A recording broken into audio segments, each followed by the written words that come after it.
Arizona Hot Topics here. Today's hot topic, we're going to talk about gender. We're going to talk about sex. We're going to talk about transgender.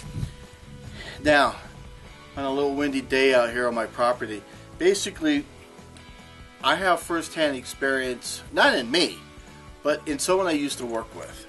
So let me kind of give you the background, and then I'll give you my 2 cents on the whole gender thing. This person I worked with was very, very proud, very, very vocal about the process he was going through.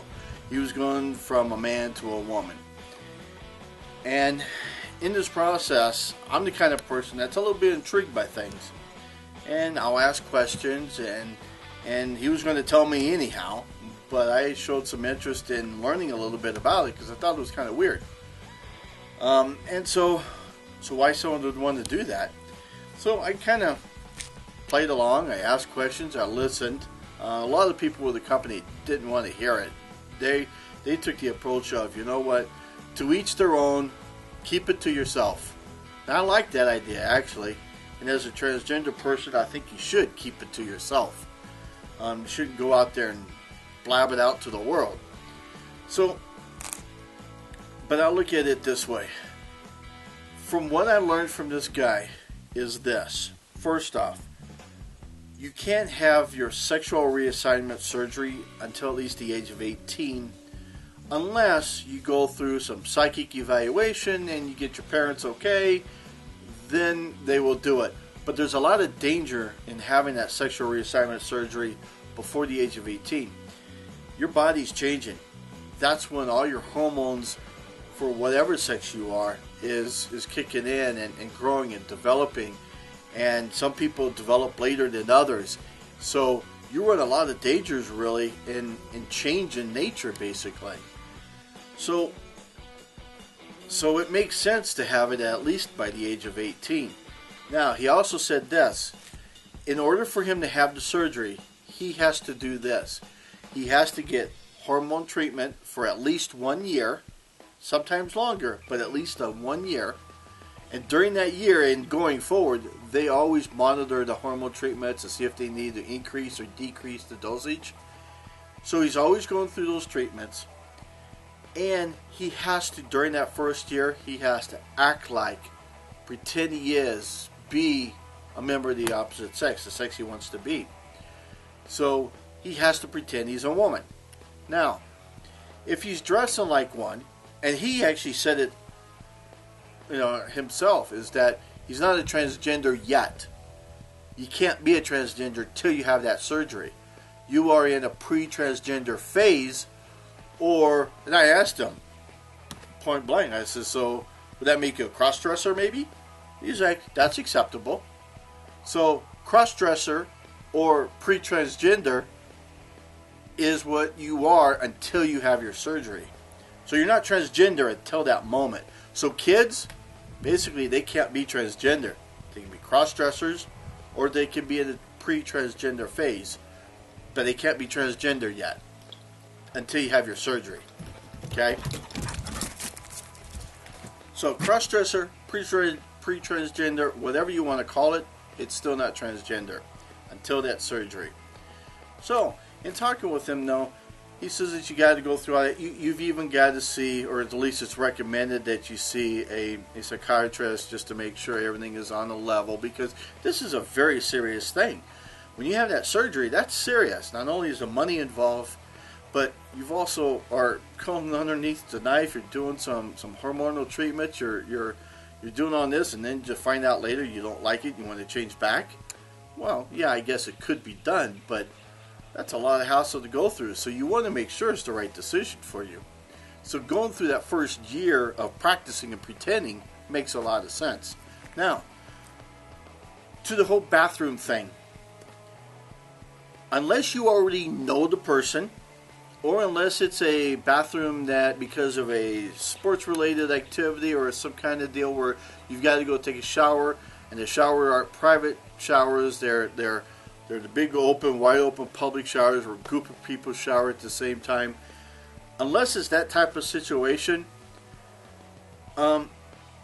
using a standard restroom How can you tell? I know you can tell, but seriously thinking, no. If the person going in his situation, male to female, he's dressing, he's acting, he's talking, he's pretending he's a woman, goes into a woman's restroom. What do you do in a woman's restroom? Now, I haven't been in many, but I've been in a couple, believe it or not. And especially when I was younger, not like when I'm older. Anyhow, so you go into a woman's restroom, and most of the women's restroom, now maybe I'm wrong and not all of them are this way, each sit-down toilet has its own walls and in most cases a door. Not in all, but most cases a door. So each one is private. So when you go into a woman's restroom, you're going to go inside a private area, you're going to sit down. The other women who walk in have no clue who's really in there. They have to assume it's a woman. The person's pretending and acting like a woman, so it makes sense. You're going to sit down and do your thing. Then when you get up and you're done, you go and you wash your hands, you freshen up, and you leave. Now, the person's pretty friendly, maybe talks. They got to talk like a woman because they have to pretend they are, right?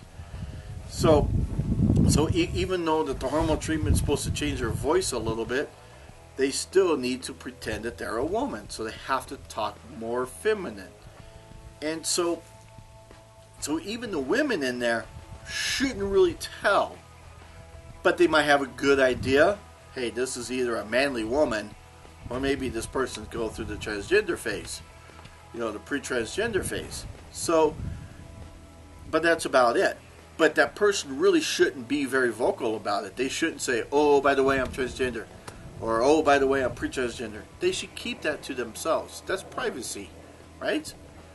So in those kind of situations, how can you really tell? Now, if it's a woman to a man, same exact situation. You go into a man's restroom, and you have the sit-down ones. It's the exact same thing. They have walls, they have a door in most cases, and then they have the urinal up on the wall there, and that one normally doesn't have dividers. But because you're in the pre-transgender phase, you're going to use the sit-down one anyhow. No one knows what you're really doing in there.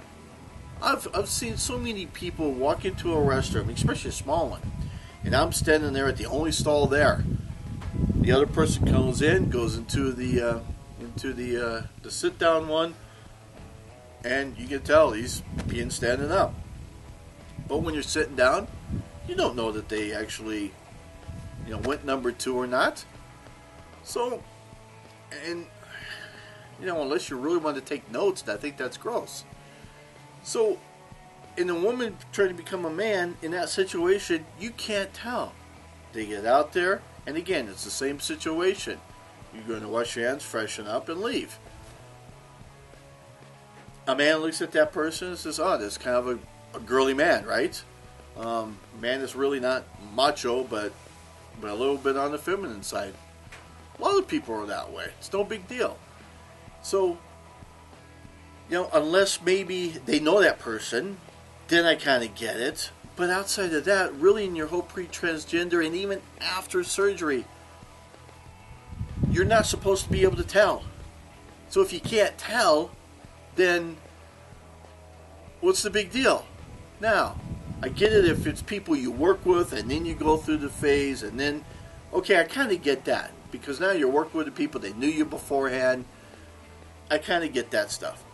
But any other public restrooms and stuff, there's no possible way that you should be able to tell if they're in a pre-transgender phase or it's after sexual reassignment and they're in a transgender phase. You can't tell. So, I guess my point with the whole transgender thing is, why is this a big deal? First off, it should be your privacy. You shouldn't be announcing it to the world. And unless you're looking for a date, and dating another pre-transgender or a transgender makes sense, I guess. But outside of that, I just don't understand it. And I don't think they should get special treatment at all. They're human beings. It's not like they have a disability and they need special treatment. Special someone who has disability, I get it, because they can't see or they don't have the same motor functions as others. So yeah, they need a little bit of assistance. They need to be treated different slightly.